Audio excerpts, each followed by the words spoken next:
Good evening, everyone. My name is Darren Humphries, and I'm the head instructor for the Dynamic Karate Association based in Northwest Calgary. I started training karate in 1986 under Sensei Wraith Mokalki in a small town, southeast corner of Saskatchewan called Arcola. Population, maybe 700 people. We were fortunate we had a karate club there.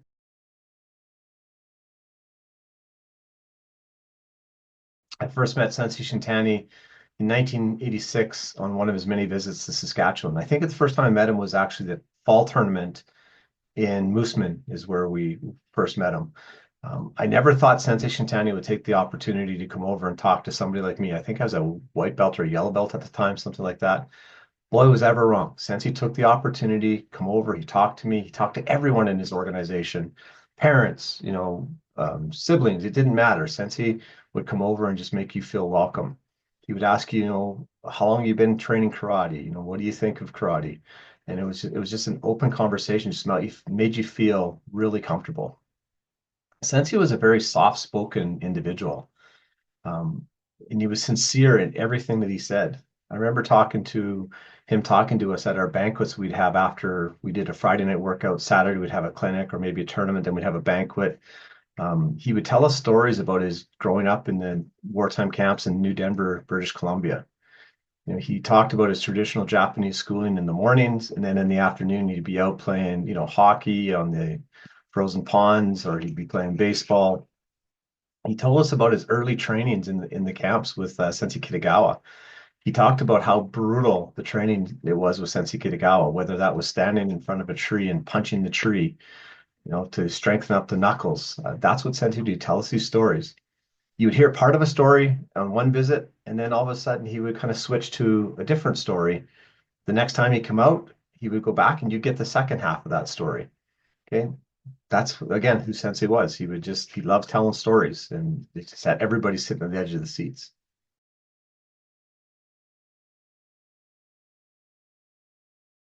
I remember a trip to the national championships in St. Catharines in 1988 or 89. The tournament went wrong long that year, and what ended up happening is the black belt divisions had to go into the kitchen to do their kumite. So I was in the kitchen. I was watching my instructor Sensei Wraith fight. He's fighting Sensei Peter Avino, and I was just sitting there watching. I still wear my gi and my belt, and Sensei came over and he just kind of watched for a second, and he said, "Oh, did you see that technique?" And then he said, "Is your instructor in there?" And I said, "Yeah, Sensei Ray's my instructor."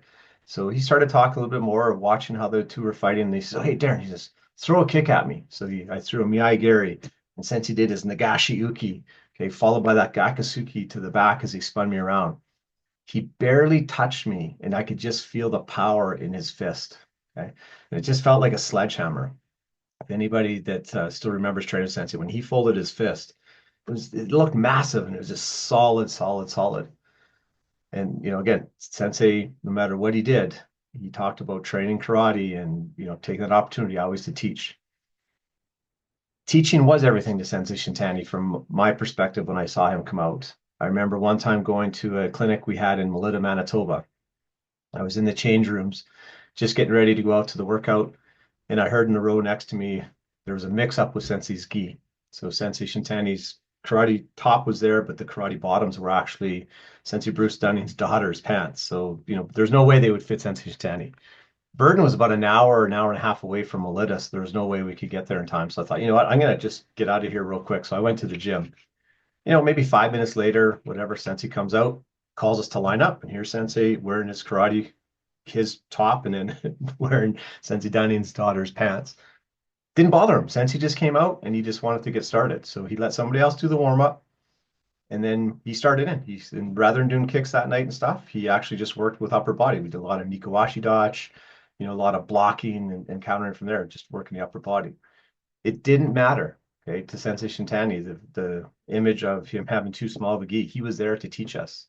Okay. He adapted. He always did things that were in benefit for us. So, the negative turned into be an extreme positive. We had a fantastic workout.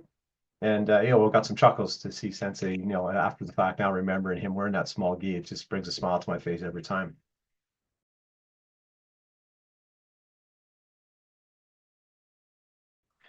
I remember another time on a trip to Calgary, we came out to go and attend a weekend workout, and there was possibility of some gradings and stuff. And back then, we didn't have the formal gradings that we have now.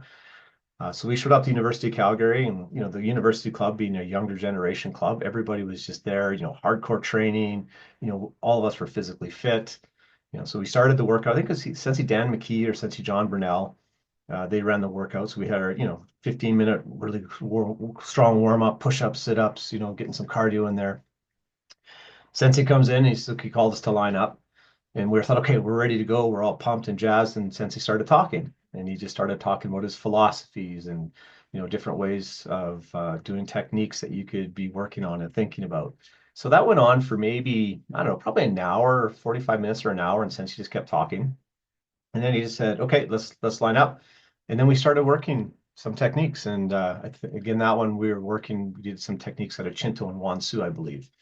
So we maybe did Shinto Wansu for 40 minutes, maybe 50 minutes, and then basically bowed out. We were running out of time in the gym. He lined everybody up, and then he started calling people forward who were doing that workout to present them with their new rank. So Sensei could have had a traditional grading and stuff, but he chose, I believe, he chose to give all of the younger generation students something different to think about than just the physical aspect. He really started making us think about the mental side of things. I'll never know for sure, but I do know that Sensei always had a purpose in everything that he did. Sensei Shintani was very involved in law enforcement.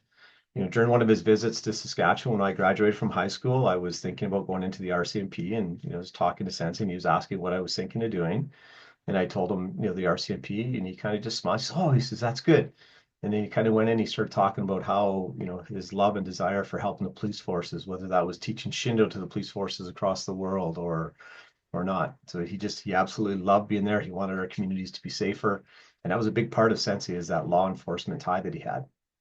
You know, and then at the end of the day, I ended up not going into the RCMP, and Sensei just talked to him next time I came out. He said, "How's it going, with the RCMP?" And I said, "Oh, I kind of changed my mind, and I'm going to go into a different career path." Sensei just smiled. He just smiled and said, "Yeah, hey, no problem." And we went on teaching the class that we had for him coming out. So again, just very open. Sensei was just so supportive. I think we're very fortunate to have Sensei as the one that started our organization, as one of the founders of karate in Canada. I can't be happier that I belong to this organization. Sensei was the most honest and sincere person I've ever met. His karate was so real and powerful, and that is what we're trying to keep alive in the Shintani Karate Federation today.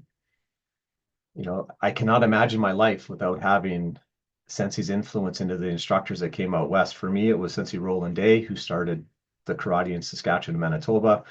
Again, small town, the opportunity to have somebody come into a small town, we're just very fortunate. Okay. Sensei's built an amazing organization. It's filled with great people. I'm so fortunate to be involved with this organization and so happy that we're going through with these Reach Awards for tonight. Congratulations to all the Reach Award winners. I'm looking forward to working out with each and every one of you at clinics, dojos, tournaments, or one of the many events the SWKKF puts on across the country. Congratulations and have a great evening.